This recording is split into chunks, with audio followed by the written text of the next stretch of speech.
Moi, j'ai 41 ans. Mon grand-père est mort quand j'avais 8 ans. Et je pense que ce sera l'un des drames de mon existence d'avoir un mec comme ça dans sa famille et de pas avoir au moins. Moi, j'aurais bien voulu qu'il meure au moins à 12-13 ans. J'aurais pu déjà apprendre deux, trois choses de lui. Heureusement, j'ai Jean-Claude et on habite à 500 mètres l'un de l'autre aujourd'hui, ce qui est assez dingue.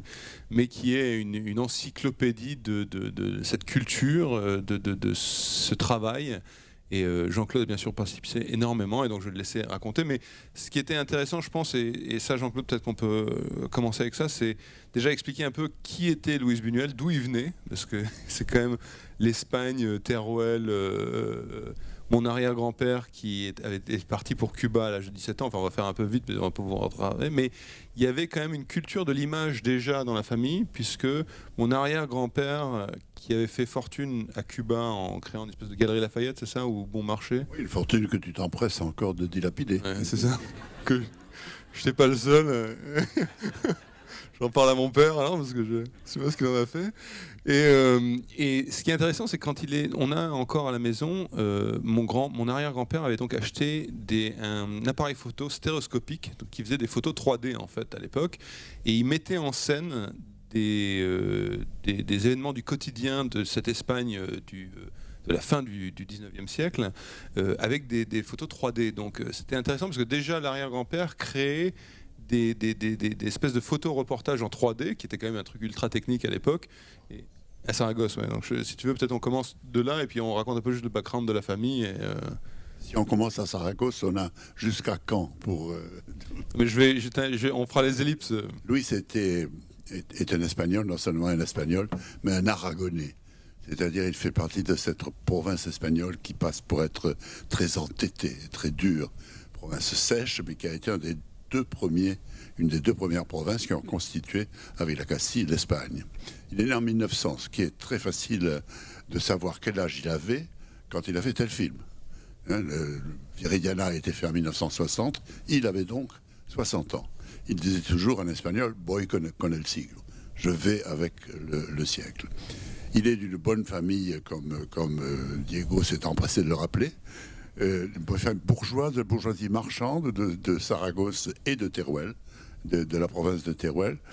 Et très vite, il a été un très bon élève, et il a eu la grande chance, que malheureusement je n'ai pas eu, d'être élevé par les jésuites, ce qui lui a laissé des souvenirs impérissables pour le reste de sa vie, à Saragosse, au collège de Saragosse. Ensuite, grand événement dans sa vie, il continue ce nous appellerions l'université, et il va à la résidence des étudiants à Madrid pour poursuivre ses études dans la branche, et c'est très intéressant, de l'entomologie, ce qu'il avait choisi, c'est-à-dire l'étude des insectes, des animaux, mais particulièrement des insectes, qu'il a poursuivi jusqu'à la fin de sa vie. Il était capable, au Mexique ou en Espagne, de dire le nom de chaque insecte que nous rencontrions en latin. C'était sa formation. Et là, à la résidence, il rencontre, et c'est l'événement majeur, encore aujourd'hui, de toute la culture, même pas espagnole, mais hispanique, il rencontre Lorca et Dali. Et ce trio va vivre quelques années ensemble. Lorca avait 1 an de plus que lui, et Buñuel a toujours dit que Lorca lui avait ouvert en grand les portes d'un monde qu'il ne soupçonnait pas, le monde de l'expression. Et Dali, qui avait 3 ou 4 ans de moins que Buñuel, c'est Buñuel qu'il a découvert un jour à la résidence des étudiants. Il a poussé une porte, il a vu quelqu'un de dos qui dessinait admirablement. Il est allé trouver Lorca, il lui a dit « Écoute, il y a un type qui vient d'arriver, qui est formidable ». Et les trois ont formé un trio pratiquement inséparable pendant tout le temps de leurs études. Par la suite, comme vous savez, Lorca sera fusillé pendant la guerre civile. Et c'était chaque fois que Buñuel évoquait ce massacre, cette exécution, il avait les larmes aux yeux. Et quant à Dali, plus tard, quand Buñuel, à l'âge de 25 ans, vient à Paris pour rejoindre les rangs du groupe surréaliste, c'est lui qui va faire venir Dali et le présenter à Breton. Donc c'est grâce à Buñuel, plus âgé de 3 ans, donc Dali rejoint le groupe surréaliste. Beaucoup plus tard, enfin dans les années 39, ils se fâcheront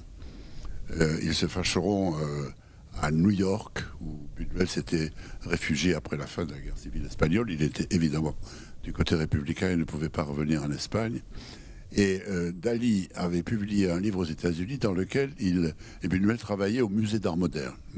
En particulier, ce qui est assez intéressant, c'est qu'il était chargé de revoir les films de propagande allemands, en particulier les films de Leni Riefenstahl, et d'essayer de les remonter, de les corriger pour qu'ils soient moins puissants du point de vue de la propagande. Il a toujours eu une grande admiration pour Leni Riefenstahl, pour ses cadrages, en particulier, dont il parlait souvent. Donc, il est là, et Dali publie un livre, à son sujet, comme toujours, dans lequel il disait au passage que Buñuel était athée. Le lendemain, ou 2 jours plus tard, Buñuel arrive à son bureau et voit ses secrétaires et tout le monde qui pleuraient. Il dit, mais qu'est-ce qui se passe? Mais vous n'avez pas vu ce que Dali dit dans son livre, il dit que vous êtes athée. Cela voulait dire que le jour même, aux États-Unis, Buñuel devait démissionner de son poste. Alors, il a dû quitter simplement pour une déclaration de non-religion, de non-appartenance à une religion. Il a voulu casser la gueule à Dali, il y a renoncé, et ils se sont définitivement brouillés et séparés. Ils ne se sont plus jamais revus. Mais il n'empêche que Dali avait toujours gardé pour Buñuel une très grande admiration, comme s'il n'était pas fâché du tout. Par la suite, Dali est devenu un apôtre de Franco, ce qui évidemment n'était pas destiné à les rapprocher. Mais je me suis à plusieurs reprises, quand on travaillait à Madrid, arrivé un télégramme de Dali, qui venait de Cadaqués à Madrid, c'est-à-dire d'Espagne à Espagne, mais qui était rédigé en français, ce qui était le sommet du snobisme. Je me souviens d'un en particulier qui disait Luis, parce qu'ils avaient fait ensemble les scénarios j'oublie de le dire, d'un chien andalou. On va revenir là-dessus, parce que c'est 2 films très on reviendra.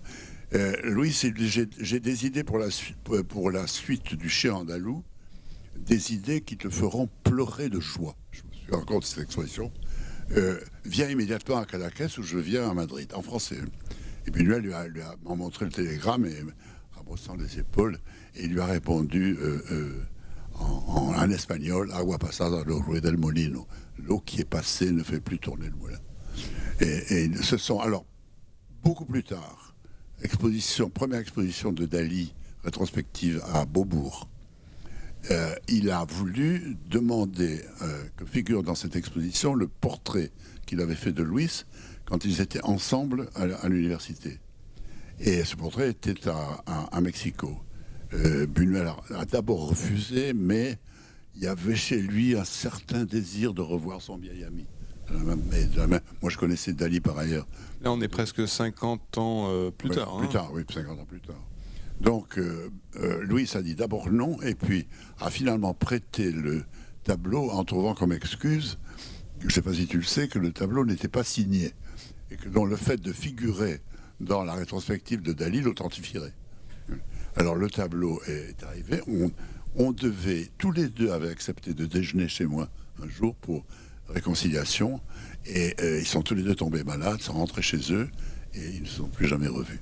Voilà pour cette histoire-là. Alors justement, non mais ça tombe bien parce que Dali et Buñuel, donc, qui se rencontrent à l'université, vont monter à Paris, vont faire partie de l'épopée surréaliste et vont être les premiers à faire le premier film surréaliste en fait. Tu peux nous parler un tout petit peu du chien andalou? Ce film, court-métrage, Luis l'a produit avec l'argent que lui a prêté sa mère et l'a réalisé. Ensuite, il est allé le projeter au studio des Ursulines en invitant un certain nombre de personnes qu'il connaissait à Paris, où il n'était pas depuis très longtemps, et en particulier quelques membres du groupe surréaliste.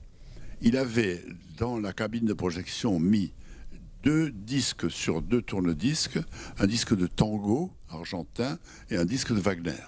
Et il mélangeait les deux. Il passait de l'un à l'autre. Et il avait dans ses poches des cailloux, des gros cailloux, prêts à les jeter sur les spectateurs s'ils n'aimaient pas le film. Donc c'est comme ça en tout cas qu'il me l'a souvent raconté. Et alors, je t'interromps là parce que, je ne sais pas si vous vous souvenez, mais à Canal on a fait un doc sur Daft Punk il y a 1 an. Et j'étais en contact avec des Daft Punk et ils m'ont dit « Ah, mais t'es le petit-fils de Buñuel. Tu sais, on considère Buñuel comme étant le premier DJ de la planète. » Oui, parce qu'il avait... Alors, je dis « Mais c'est dingue !» Et il me dit « Si, c'est le premier à avoir eu 2 tourne-disques et à mélanger les musiques comme ça selon les séquences. Il passait du tango à Wagner. Et pour les Daft Punk, qui sont quand même une référence en matière de DJ, mon grand-père était le premier DJ de la planète, donc j'ai rajouté ça sur Wikipédia. Et peut-être raconte comment est-ce que Dali et Buñuel ont commencé à travailler sur la création du scénario. Sur le scénario, proprement dit, du film, on ne peut pas tourner n'importe quoi, quand même, il faut avoir un scénario. C'est pour moi qui vous dirais le contraire. Ils avaient décidé de faire un film qui n'aurait pas un sens, c'est-à-dire qu'il n'aurait pas une signification, qu'on ne pourrait pas interpréter de telle ou telle manière et qui ne raconterait pas d'histoire. Donc il fallait mettre pendant 10 ou 15 minutes, je ne sais plus combien de temps dure le film, des images côte à côte et attendre de ces rencontres quelque chose, un choc. Alors ils ont commencé par se raconter 2 rêves qu'ils avaient fait l'un et l'autre et qui sont dans le film. Dali avait rêvé d'une main qui s'ouvre et qui est pleine de fourmis. Et Louis avait rêvé d'un rasoir coupant un œil en 2. Et ces 2 images sont en effet dans le début du film. En partant de là, on peut imaginer ce travail que je devais faire si souvent par la suite, de 2 personnes face à face qui échangent des idées, plutôt des images que des idées. Et l'autre personne en face, par exemple, si on travaille tous les 2, vous avez un droit de veto sur moi. Je propose quelque chose, et ça, il faut instantanément dire oui ou non. Et vous avez 3 secondes, pas plus. C'est pour éviter que la raison intervienne, pour avoir une réaction spontanée. C'était l'essence même du surréalisme.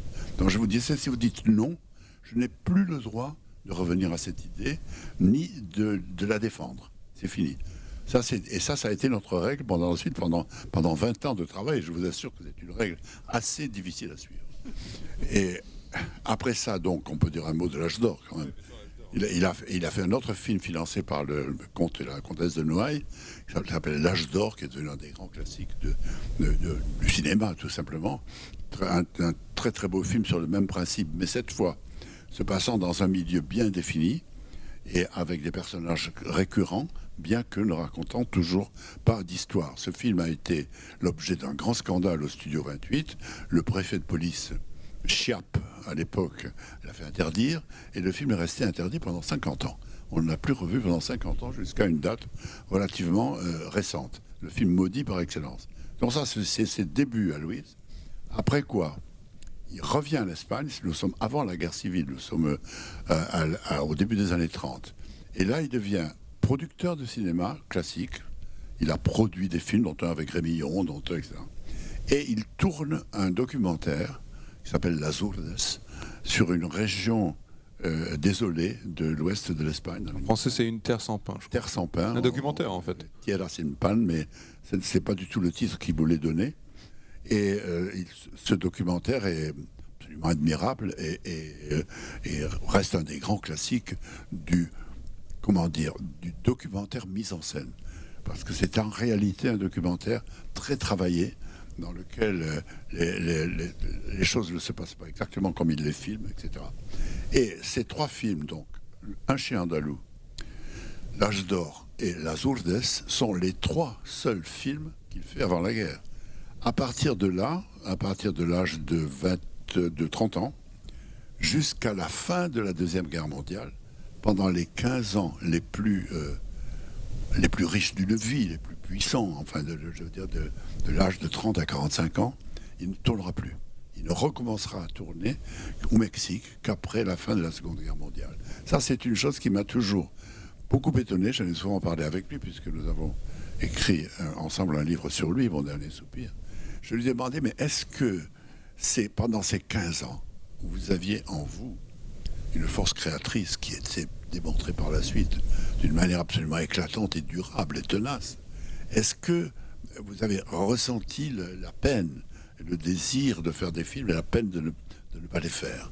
Et il m'a dit oui, quelquefois, sûrement, mais comme j'habitais Hollywood, j'étais dans une autre condition de vie, c'est-à-dire hors de toute possibilité d'indépendance d'un auteur de film, dans un système qui ne lui permettait pas à lui de faire des films à Hollywood.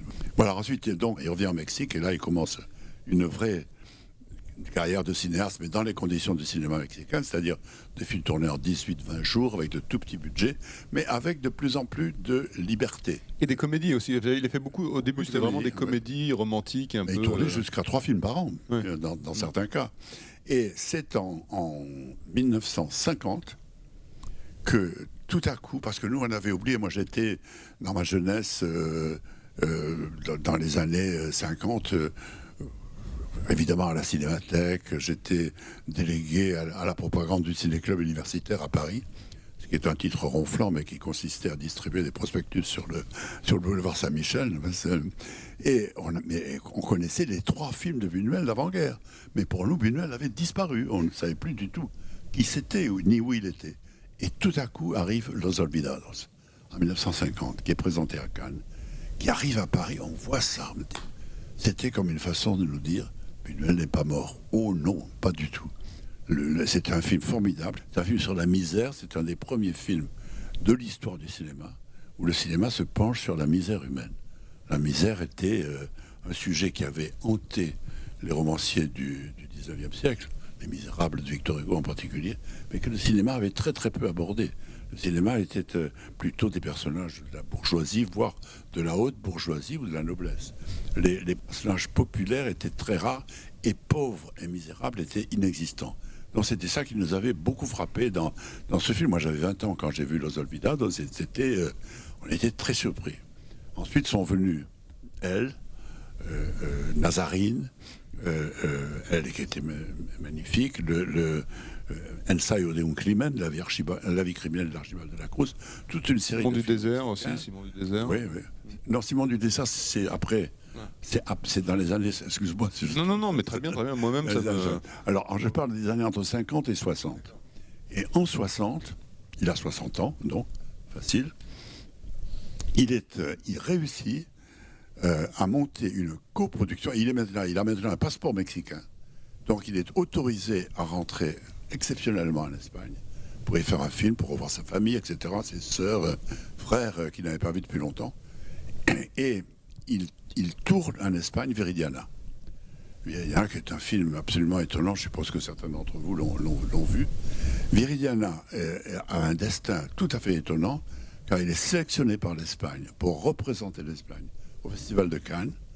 Il a la Palme d'Or et il est interdit en Espagne. Ça, c'est vraiment... et ça, c'est passé. Alors, Viridiana, c'est un énorme succès. Il avait la même année écrit Tristana, qu'il tournera 10 ans plus tard, mais qui est interdite parce que Viridiana étant interdit en Espagne, on ne va pas l'autoriser à faire un autre film. Et il rentre au Mexique pour tourner ce qui est, à mon sens, un de ses grands chefs-d'œuvre, L'Ange Exterminateur. Je crois que c'était en 62. Et nous nous rencontrons en 63. Voilà, c'est là où commence notre vie en commun, sur laquelle je vais passer rapidement parce que... Non, alors juste raconte, parce que tu as été sélectionné, c'était un peu la Starac pour un peu la Star Academy des auteurs. Il y avait toi et 2 autres auteurs. C'est-à-dire, oui, plusieurs autres, oui. Non, moi j'étais en 63, j'étais un jeune auteur. J'avais donc 32 ans. J'avais commencé à travailler avec Pérétex. Nous avions fait 2 courts-métrages ensemble, dont un avait gagné l'Oscar. Donc, on avait fait ensuite Le Soupirant, qui avait été un grand succès. J'avais publié quelques livres. Enfin, j'étais un de ces jeunes auteurs dont on commence à parler. Et le producteur, Serge Silberman, avait rencontré Buñuel et lui avait proposé plusieurs sujets.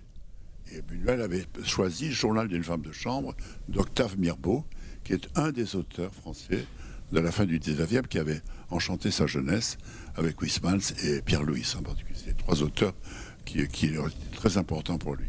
Donc il choisit Le Journal d'une femme de chambre. Serge Silberman, qui entend parler de moi par l'agente de Jeanne Moreau, qui s'appelait Micheline Rosan, qui s'appelle toujours, et m'envoie passer à Cannes, passer une sorte d'examen d'entrée pour voir comment Buñuel va me...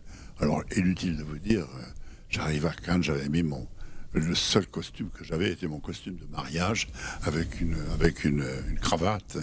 J'arrive en avance à l'hôtel. L'hôtel était hors de Cannes, l'hôtel Montfleury sur la colline. Et j'étais très, très impressionné et très ému de rencontrer Buñuel. Donc, je vous l'ai dit, je suivais les films depuis très, très longtemps.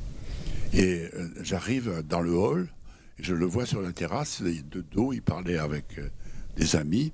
Et à 1h pile, il a toujours été extraordinairement ponctuel. À 1h pile, moins une, il se lève, il dit au revoir à ses amis. Il vient vers moi, il me dit, Monsieur Carrière, oui, bonjour, allons déjeuner. Et ça, je jure que c'est vrai. Enfin, notre premier mot, on s'assied à table, et il me regarde d'un air presque inquisiteur, comme ça. Et il me dit, est-ce que vous buvez du vin? Et je lui dis, non seulement je bois du vin, et ce qui est vrai, je suis d'une famille de vignerons, donc je vais pas... Bon, alors 2 bouteilles. Il commence et plus tard, il devait me dire, plus tard, au moins, si vous aviez été nul et sans intérêt, au moins, nous aurions pu parler de vin. Nous aurions au moins eu un sujet de conversation. Et nous commençons à parler de la possibilité d'adapter le journal d'une femme de chambre. Et là, il y a 2 choses qui nous ont rapprochés.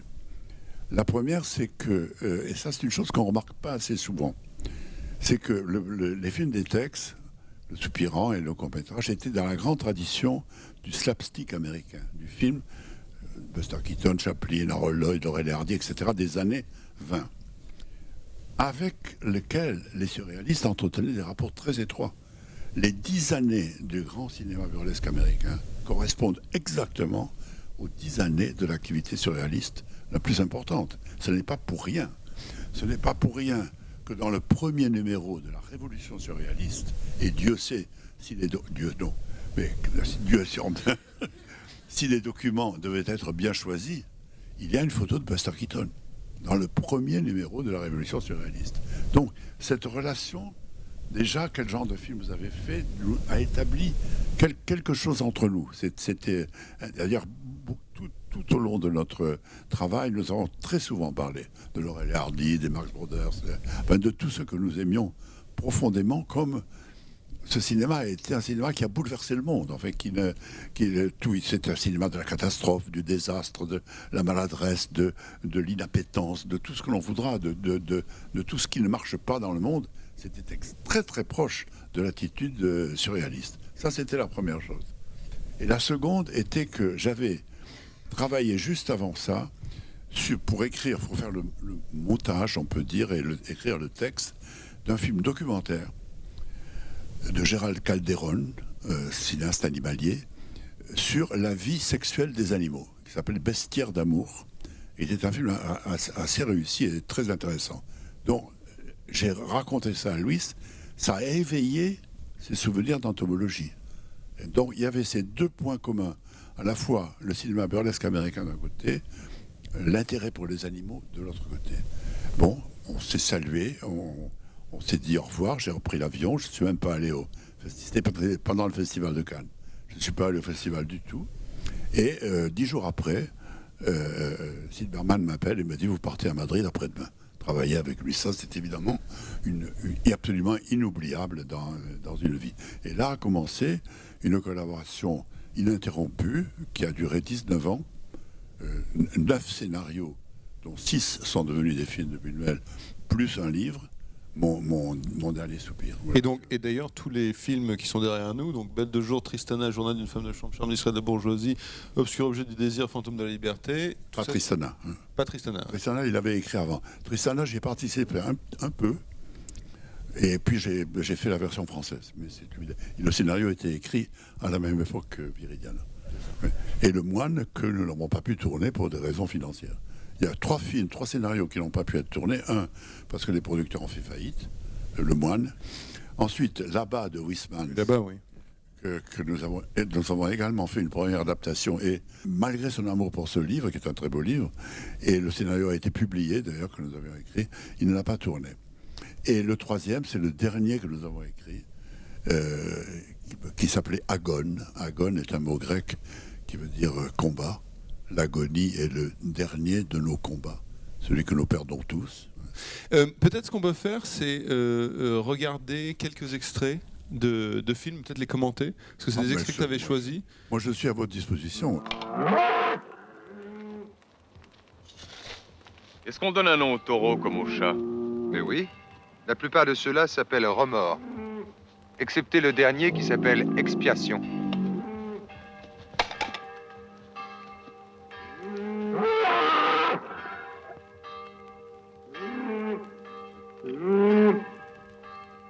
Quelle heure est-il? Entre 2 et 5 heures. Mais pas plus tard que 5 heures. Et ta femme va bien? Très bien, merci. Où est-elle? Là, à côté. Tu veux lui dire bonjour? Avec plaisir. Comment ça va, petite ordure? Alors, tu vas bien, espèce de traînée? Vieille roulure. Fumier, Annulé. purin-cime, Fais la timone. Expérimentrice. Confiance. Pierre! Pierre, je t'en supplie, arrête, je t'aime, Pierre! Il y a 2-3 histoires parce que ça n'a pas été simple sur Belle de cette jour. scène d'amour passionné, il faut dire que ce n'est pas dans le film une scène réaliste. Le personnage de Belle de jour, Séverine, a ce qu'on appelle des daydreams, c'est-à-dire des rêveries diurnes. Elle s'imagine ayant au fond d'elle-même une couche assez épaisse de masochisme. Elle imagine des scènes que nous avons filmées. Ça, c'est pas dans le récit. C'est donc une de ces scènes imaginées par elle. Et d'ailleurs, à ce point de vue, quand nous avons écrit le scénario, nous avions 7 ou 8 daydreams féminins. Nous avons pensé, Louis et moi, qu'il nous était impossible, à nous, hommes, d'imaginer des fantasmes féminins. Et nous avons demandé à un certain nombre de femmes de nous raconter leurs fantasmes, et nous les avons choisis en fonction du scénario du film. Mais ça, par exemple, ce n'est pas nous qui l'avons inventé. Louise l'a tourné avec Jean Sorel et Michel Piccoli, d'ailleurs, très, très, très bien. Mais le dialogue, oui, le nom des taureaux, par exemple, remords, expiation, ça, évidemment, ça a un rapport avec le... Mais toutes les rêveries diurnes du film de Catherine sont vraies. Et elles sont vraies et elles ont été imaginées. C'est un des charmes du film, c'est que l'histoire principale, c'est l'histoire réelle, disons, est assez roman photo. Hein, On va juste, encore une fois, pour ceux qui connaissent peut-être pas le film, Belle de jour, c'est une bourgeoise parisienne qui cherche de l'excitation ou quelque chose, enfin en tout cas en rentrant dans un bordel de jour, c'est pour ça que c'est Belle de jour. D'ailleurs, elle ne peut pas rester le soir. Elle ne peut pas rester le soir parce qu'elle doit rentrer, il y a son mari. Et d'ailleurs, c'est très étrange parce que j'étais au Brésil là, et au Brésil, ils appellent ça Belle de nuit. Alors je leur dis que c'était quand même pas le, c'était quand même pas le bon titre. Mais c'est notre hémisphère. C'est notre hémisphère, c'est pour ça. Ouais. Et donc, elle vit ces fantasmes-là, et en plus, elle a ses rêveries diurnes. Quand Jean Sorel et Catherine ont lu le scénario, je crois qu'ils en ont été un peu surpris. Et pendant au deuxième ou troisième jour de tournage, j'étais assis avec Louis sur le tournage et ils arrivent tous les deux et disent voilà, on a lu le scénario et on trouve que nos dialogues ne sont pas très bons. Ce que nous avions voulu justement ordinaire, très roman photo, ne sont pas très bons et nous les avons réécrits. Sans se fâcher du tout. Louis dit ah bon, très bien, montrez-moi. Il prend le scénario, j'étais assis à côté et commence à lire attentivement les nouvelles scènes, à me passer les feuilles. Ça dure vraiment 10 minutes. Et à la fin, il a dit, écoutez, vous êtes formidable. Avec M. Carrière, nous avons eu beaucoup de mal à écrire un dialogue assez banal, ordinaire, comme ça. Et vous, en très peu de temps, vous avez fait encore plus con. Alors ça, évidemment, ça s'est très très mal passé. Il fallait tourner le lendemain la première scène du bordel. Elle devait montrer juste une épaule. On avait décidé qu'on ne montrait rien dans Belle de jour, qu'on suggérerait tout. On ne voit pas la pointe d'un sein dans le film. Mais on voit une épaule nue à un moment donné. Elle a refusé de se montrer son épaule. C'est la fameuse scène, enfin si vous connaissez, c'est la scène où on voit Catherine de dos, avec le dos complètement nu d'ailleurs. Hein, c'est pas que l'épaule, c'est le... Enfin, oui, le dos, ça dépend de ce qu'on appelle l'épaule.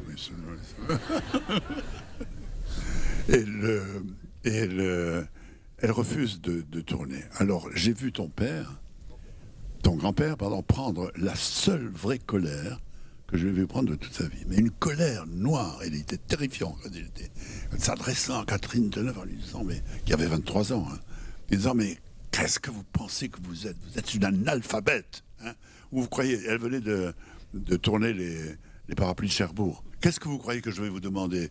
Que je vais vous demander de chanter « Je voudrais que l'on m'encule ». Non, c'est pas ça. Ce n'est pas ce genre de film que vous faites.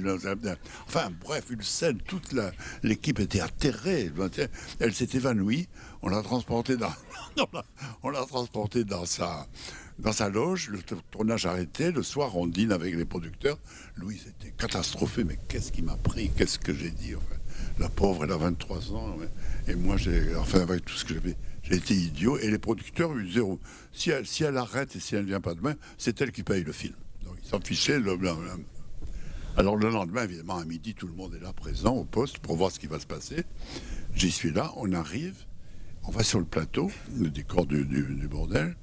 Et elle était déjà là, elle était mariée à l'époque à un photographe anglais, David Bailey. Elle était là avec son mari, il était venu, 2 ou 3 amis. Elle était en tenue pour jouer, dans un coin du plateau. Et elle jouait avec un très beau briquet, un or, que elle allumait, elle éteignait comme ça. Elle a jeté un vague regard à Louise quand il est rentré. Et Louise, tout de suite, avec son viseur, s'est mis à chercher l'angle du premier plan. Hein. Et à un moment donné, ça c'est un coup que je ne sais pas qui d'autre oserait le faire. Il pose son viseur, il traverse, il va vers Catherine, il prend le briquet et il lui dit « Merci Catherine, je suis très touché, il me plaît beaucoup ». Et Catherine, oui, c'était pour vous. Je sais, merci. Et il dit à David Bailey, au stade, mesdames, messieurs, nous allons travailler, si vous voulez bien nous laisser. Tout le monde est parti. De ce jour, elle a été son esclave. C'était magnifique. Le soir, il lui a écrit une lettre de 4 pages en lui disant « Vous avez raison, je suis un analphabète, je vais essayer de ça ». Ils ont refait Tristana ensemble quelques années plus tard. Ils étaient les meilleurs amis du monde. Donc ça, c'était vraiment une manière de diriger les acteurs que je ne recommande pas à tous les jeunes metteurs en scène. Il faut quand même... mais il avait senti, il avait ce sens étonnant. Et ça s'est très très bien passé. Il y avait 2-3 autres histoires aussi sur sa manière de direction, parce que par exemple, je crois que dans une autre scène où il y avait un homme et une femme qui devaient parler ensemble, il avait l'actrice, juste avant que je dise action, dis-lui qu'il a quand même très mauvaise haleine. Oui. Et donc, le mec dans la scène parle à l'actrice, mais en essayant de prendre un peu de distance. Il cherchait toujours, pas dans chaque plan, mais très souvent, une façon de désarçonner le comédien, qui s'est bien préparé, qui a bien réfléchi à son rôle, d'une façon analytique et intelligente. Hein. Par exemple, dans Belle de jour, Paco Rabanne et Pierre Clémenti viennent de commettre un crime. Ils montent dans un ascenseur, et la caméra est à l'extérieur, la porte s'ouvre et les 2 hommes sortent et doivent descendre par un escalier. C'est très très simple. Et Paco Rabanne sort le premier, regarde, il dit « Non, il me dit non. Tu ne joues pas l'homme traqué, tu sors de l'ascenseur et tu descends, c'est tout. » Bon, très bien, un petit 2 ou 3 essais chaque fois, Paco ne pouvait pas s'empêcher de jouer. Non. Corte, hombre. Alors, en espagnol, il s'engueulait. Et au bout d'un moment, Paco lui dit, mais enfin, écoute, je viens de tuer un homme, c'est normal qu'en sortant de l'ascenseur, je regarde à droite et à gauche. À quoi veux-tu que je pense? Et Buñuel lui dit, pense à ta tante. Bien s'assoupir. Ah bien, très bien, dit Paco. Et il est sorti de l'ascenseur en passant à sa tante. Comme ça, tout à fait normalement. Et chaque fois que je vois le film, je pense à la tante de Paco, qui a joué sans le savoir un rôle dans... Alors on va peut-être mettre un autre extrait. Revenir. Monsieur et Madame Legendre sont les parents d'Aliette. Madame, monsieur, enchanté. Lorsqu'elles sont entrées en classe, l'institutrice les a comptées. Elles étaient 22, comme tous les jours. Elle s'est aperçue au bout de 5 minutes qu'Aliette n'était pas là. Elle m'a appelée aussitôt. Mais elle s'est peut-être échappée. Impossible. Le concierge est formel. Aucune élève n'a quitté l'école. C'est incroyable, il n'y a donc pas de responsable ici? Asseyez-vous. Je les ai comptés à mon tour. J'ai pris la liste nominale et j'ai fait l'appel. Chut. Je n'ai plus confiance dans cette école. Maman. Tais-toi. Qu'est-ce que tu veux? Je suis là. Tais-toi quand Madame la directrice parle. Tu as compris? Oui. Bon, allez, maintenant retourne à ta place. Allez. Je vais refaire l'appel devant vous, vous allez voir. Alpharic Juliette. Présente. Lentelle Sophie. Présente. Loiron Claire. Présente. Legendre Aliette. Présente. Vous voyez, elle est là. Et toutes les autres sont là? Toutes, j'ai vérifié. Mais vous avez cherché partout. Nous avons cherché dans toute l'école, mais rien. Mon Dieu. Mais qu'est-ce qui a pu lui arriver? Si vous croyez que nous allons nous contenter d'explications aussi sommaires, madame, vous vous trompez. Mais monsieur, Il faut avertir la police, tout de suite. Juste un mot pour dire que cette scène qui paraît absurde et qui est de ce qu'on appelle la logique de l'absurde, qu'il faut poursuivre jusqu'au bout, pas mal de parents nous ont dit, c'est vrai qu'il y a des enfants qui sont là et ne sont pas là, en même temps. Donc il y avait quelque chose, ça touche, même au plus absurde, ça touche très souvent quelque chose de vrai. Mais il y a aussi cette idée de surréalisme. Est-ce que le surréalisme existe dans les films de Buñuel après la période surréaliste ou pas? Oui, c'est certes ce qu'on appelle, ça dépend évidemment comme toujours de ce qu'on appelle surréalisme, mais un décalage par rapport au réalisme, oui, en ce sens que en travaillant avec lui face à face pendant 19 ans et tous les deux seuls, pendant de longs mois, loin de tout, dans des hôtels aussi éloignés que possible de la civilisation, on voit que il avait, j'ai essayé de partager avec lui le même souci, comme un équilibriste. C'est ça qui est pour moi l'image la plus frappante.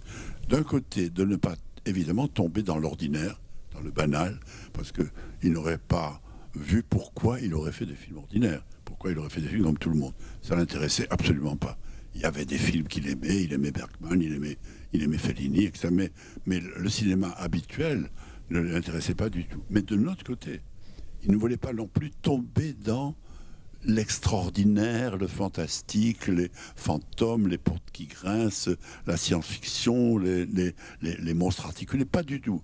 Donc le chemin entre les deux, entre le banal et le fantastique, disons, est très étroit.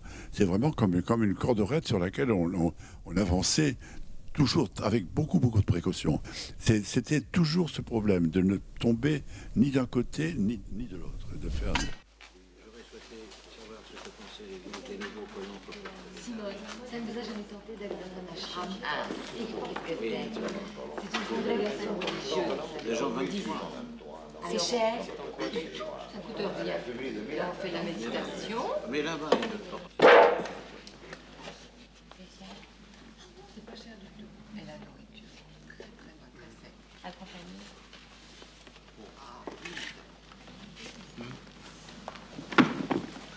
Qu'est-ce que c'est que cette plaisanterie?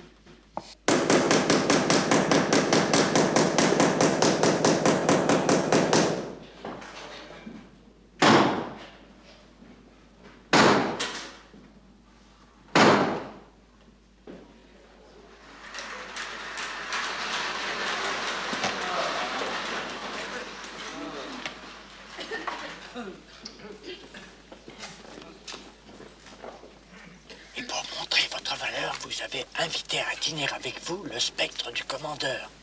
Et pour montrer votre valeur, vous avez invité à dîner avec vous.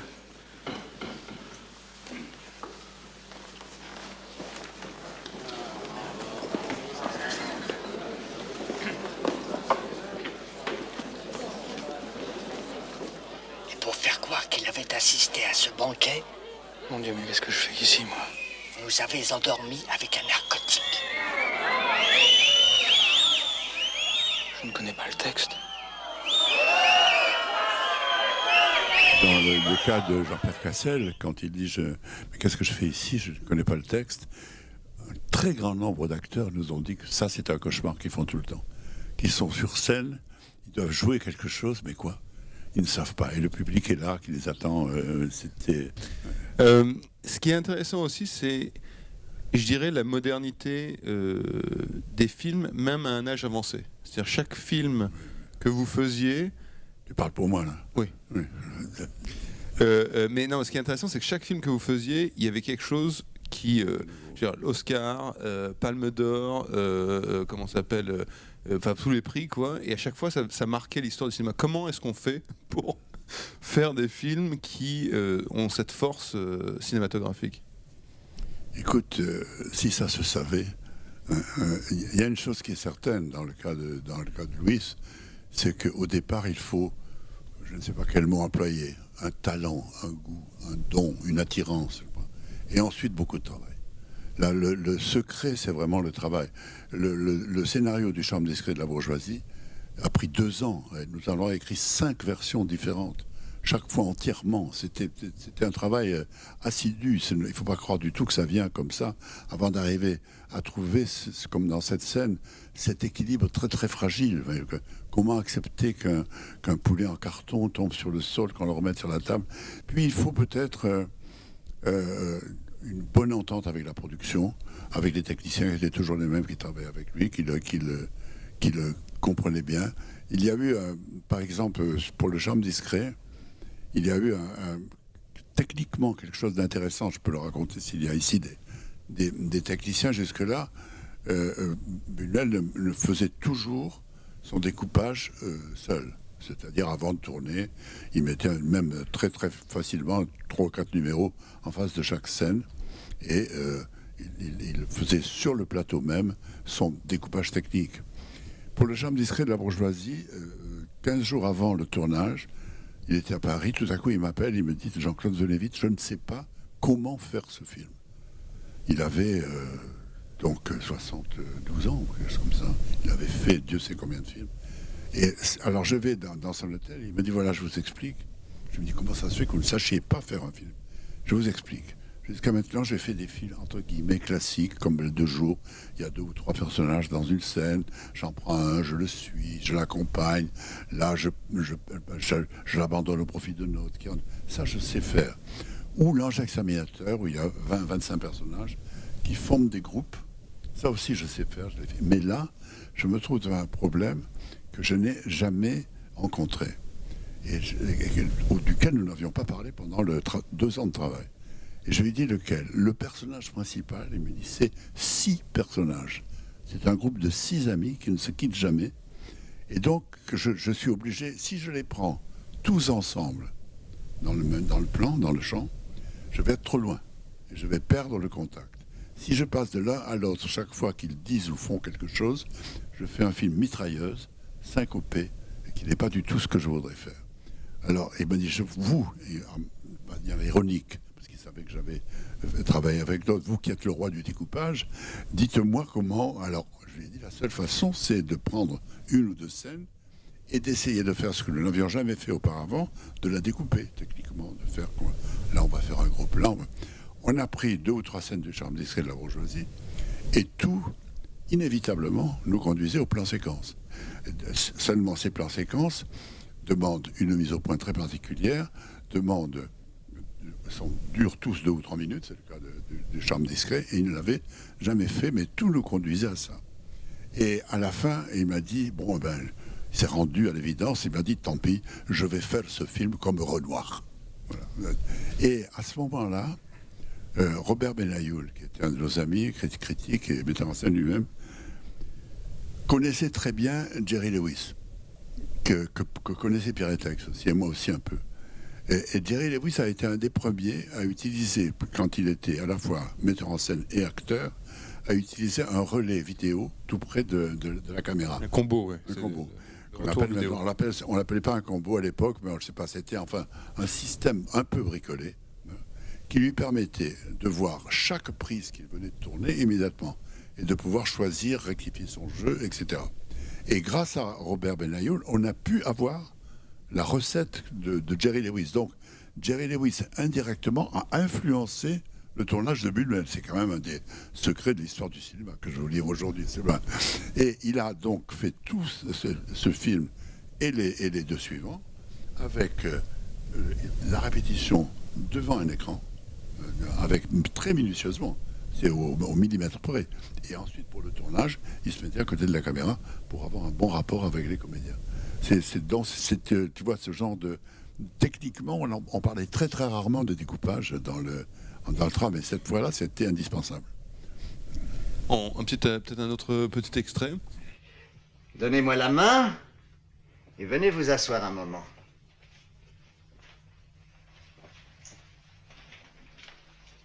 Tout ça doit vous paraître un peu bizarre, non? Mais enfin, à mon âge, bien des petites choses sont permises, non? Tenez, pour vous donner un exemple. Vos bottines sont sales, n'est-ce pas? Eh bien, je ne trouve pas convenable qu'une femme cire ses bottines, non. Je respecte beaucoup les femmes, Marie. Et ces chères petites bottines, c'est moi qui les cirerai. Là, maintenant, levez-vous un peu et marchez. Marchez un peu par là. S'il vous plaît, retroussez un peu vos jupes. Là, allez, marchez, marchez.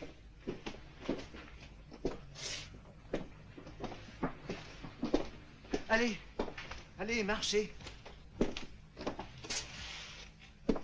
Allez, allez. Que je les vois remuer un peu, ces petites bottines. C'est ça qui est intéressant aussi, c'est que le rapport de Buñuel avec ses actrices, parce qu'il a quand même tourné avec les plus grandes actrices du monde, Moreau, Deneuve, Bouquet, la liste est très longue. Pourquoi ces actrices acceptaient de tourner avec Buñuel des scènes qui étaient parfois difficiles? On l'a vu avec Deneuve. On ne refusait pas de tourner avec Buñuel quand même. Mais pour ce film-là, moi c'était la première fois que je ne connaissais pas Jeanne Moreau. Je l'ai rencontrée à cette occasion. Et un jour, pendant le tournage, elle vient me trouver. Elle me dit, écoute, Jean-Claude, je suis un peu inquiète parce que Louis ne me donne aucune indication de jeu. Il me dit, vous allez là, vous faites 3 pas, vous vous arrêtez, vous vous retournez, vous ouvrez la porte, vous rentrez. Mais sur mon personnage, sur moi, sur ce que je dois mettre comme intention dans ce que je joue, il ne me dit rien. J'ai l'impression qu'il n'aime pas du tout ce que je fais. Alors, comme souvent le scénariste sert de fil de liaison entre la direction et les acteurs, je vais trouver Louise et je lui dis ça. Je lui dis, Jeanne s'inquiète, etc., etc. Mais il me dit, mais qu'est-ce que vous voulez que je lui dise? Elle m'apprend des choses sur le personnage.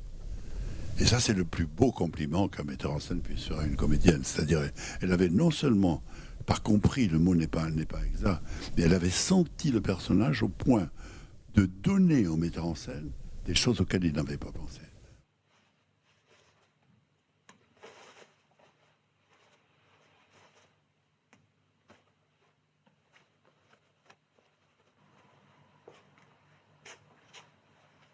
Conchita?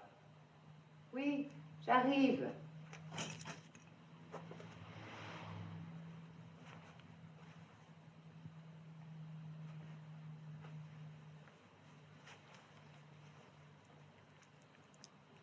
La fenêtre. Eh bien? Ferme la fenêtre. Mais personne ne peut nous voir. Ça ne fait rien.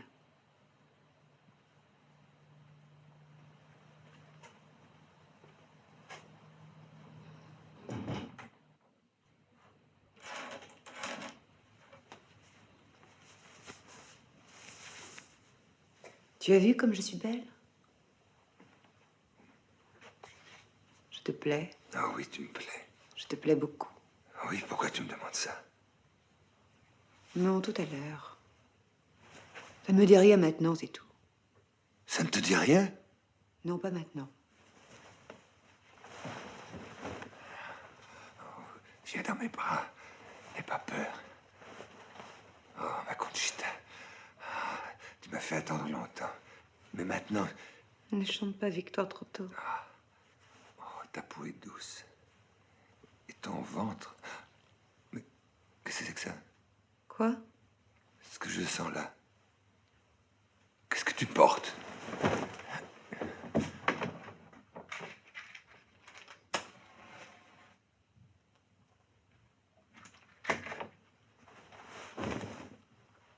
Enlève ça. Non. Je vais te l'arracher, moi. Tu vas voir. Laisse-moi. Tu n'y arriveras pas. Une scène d'amour réussie. C'est ça.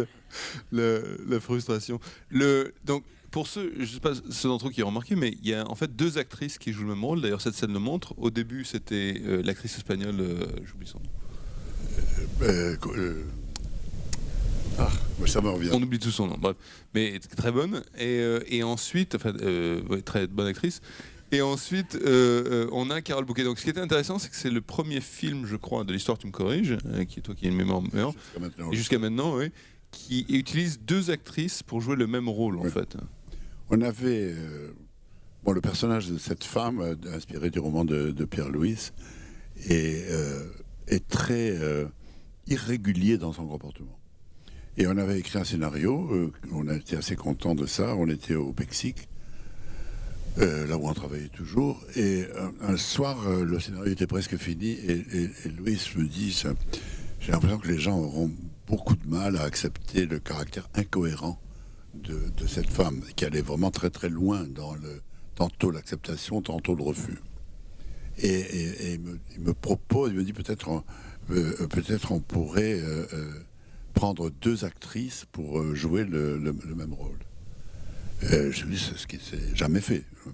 Et on prend ça et on prend le scénario et on dit, voilà, il faudrait une qui soit, c'était Carole Bouquet, un peu élégante, distante, froide, et l'autre plus espagnole, plus ouverte, souriante, apparemment facile. Et on a en une journée fait un découpage des scènes, en équilibrant à peu près. Et à la fin de la journée, Louis m'a dit, non, tout ça est absurde, ça ne marchera jamais. Et il appelait ça, oublions ce caprice d'un jour pluvieux. Et donc il a commencé à tourner avec, un peu plus tard, avec une 3e comédienne. Et au bout de 4 ou 5 jours, il a appelé Silberman à Paris, il tournait à Madrid et moi. Il m'a dit, j'arrive pas, je n'arrive pas à tirer d'elle ce que j'espérais. Alors, moi, je n'étais pas là, mais les deux m'ont raconté la scène de la même manière. Silberman est allé à Madrid, ils ont pris un verre avec Louis, et Louis lui a dit, j'arrête le tournage parce que avec cette comédienne, je n'y arriverai jamais, je ne peux pas m'en sortir. Et Silberman était naturellement effondré, il avait investi, il n'avait plus de film, alors, bref. Ils boivent un verre dans un bar et tout à coup, Louis lui dit, Serge, est-ce que vous connaissez une femme qui soit toutes les femmes? Et Serge a compris tout de suite. C'est pareil. Il lui a dit, vous voulez tourner avec plusieurs comédiennes? Et Louis lui a dit, peut-être 2 suffiraient.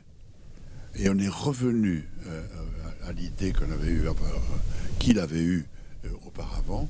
On a démoli le décor à Madrid. On a tourné 3 mois plus tard à Paris avec 2 comédiennes avec lesquelles il avait fait des essais. C'était le premier grand rôle de Carole Bouquet au cinéma. Et c'est vrai que c'était la première fois que cela se faisait. Et à peu de temps de là, moi je travaillais, comme vous savez, beaucoup avec Peter Brook pendant 37 ans. Et je parlais avec Peter il me parlait un jour de la vieille identification entre un personnage et un acteur. Pour me dire, ça c'est une convention très très ancienne, mais qui est en train de disparaître au théâtre, me disait-il, au point que, et c'était vrai, on avait vu un Hamlet récemment, où Hamlet était joué par 3 acteurs différents, dans la même pièce. Et etc. Il me dit, cette vieille identification, nous-mêmes, et on a vu ça très très souvent, le même comédien au théâtre jouait plusieurs rôles. Et je lui dis, tu as vu le dernier Buñuel? Et il me dit, oui, c'est comment se fait-il que ce vieil Espagnol, qui ne va jamais au théâtre, qui est sourd, etc., ait eu le premier, cette intuition-là, que cette identification disparaît. Et c'était très étonnant. Il faut dire que c'était très très bien fait parce que les 2 comédiennes, une française et une espagnole, étaient doublées par une 3e comédienne donc elles avaient la même voix. Non seulement elles étaient habillées pareil, les mêmes robes, le même comportement, mais la même voix. Et beaucoup comme vous l'avez peut-être remarqué, Fernand Oreille est doublé par Michel Piccoli, tout le film est doublé, et cet artifice ajoute encore de la vérité à l'artifice, on pourrait dire. Et le film a très bien marché au point que dans beaucoup de salles, on a fait des expériences. Je me rappelle, dans une université américaine, on a demandé aux étudiants à la fin s'ils avaient remarqué quelque chose d'anormal dans la distribution. 40% n'avaient rien remarqué, qu'il y avait 2 comédiennes. C'était assez étonnant. L'exemple reste à suivre et à voir si on peut faire mieux. Renouveler. Il y a une histoire que je peux raconter qui est Non, raconte celle que tu ne peux pas raconter, c'est celle-là que je... Non, parce qu'on est allé voir ensemble un jour, je ne sais pas si vous connaissez le film Persona de Bergman. Persona est un film entre deux femmes, Bibi Andersson et Liv Ullmann. Liv Ullmann est une comédienne qui, au début du film, cesse de parler totalement. Elle ne dira pas un mot de tout le film. On la voit se faire soigner à la campagne, au bord de la mer, par une infirmière qui est Bibi Andersson, qui elle parle tout le temps. Et qui essaie de lui redonner le goût de la vie et le goût de la parole. Il y a une scène dans le film où Bibi Andersson revient de la plage et raconte à Liv Ullmann, il y a un long plan sur elle, de 8 minutes, c'est long, une aventure qu'elle vient d'avoir avec un pêcheur plus ou moins érotique sur la plage. Quand ce plan est fini, on passe sur Liv Ullmann, qui écoute, et la même histoire recommence. Avec les mêmes mots, exactement, c'est le même son. Et il est sorti, Louis, émerveillé. Il m'a dit, mais ça, c'est... On voit le visage de Liv Ullmann qui écoute. Qui écoute et qui... Mais c'est une idée absolument magnifique. Ton père était très intéressé, ton grand-père, pardon, était très intéressé par les... J'oublie toujours que tu es plus vieux que ce que tu parais. Était très intéressé par les répétitions, les choses qui se répètent. Alors, quelques temps après, Bergman m'avait invité à assister à un tournage d'un de ses films, Scène de la vie conjugale, dans l'île de Forêt. Et je lui raconte ça. Je lui dis, on est allé avec Buñuel voir. Mais il me dit, vous savez, ce n'était pas prévu dans le scénario. Dans le scénario, j'avais prévu de monter, comme on fait toujours. Le parti sur Bibi, le parti sur les Liv Ullmann, etc. Passer de l'un à l'autre, comme on fait toujours. Et pour une raison mystérieuse, ça ne marchait pas. Ça ne collait pas, la scène ne fonctionnait pas. Et alors j'ai décidé de mettre les deux plans, le même texte 2 fois, et je me suis rendu compte, et ça c'est une phrase magnifique, qu'une histoire que l'on raconte n'est pas la même que celle qu'on écoute. Et j'ai dit ça à Louis après, il m'a dit oui, ça, voilà, ça c'est... ouais. Bon bah c'est une bonne conclusion, l'histoire que vous avez écoutée n'est pas celle la même qu'il a racontée. Je crois qu'on va se quitter là, sur ces bonnes paroles. Merci en tout cas à tous d'être là. Adios a todos.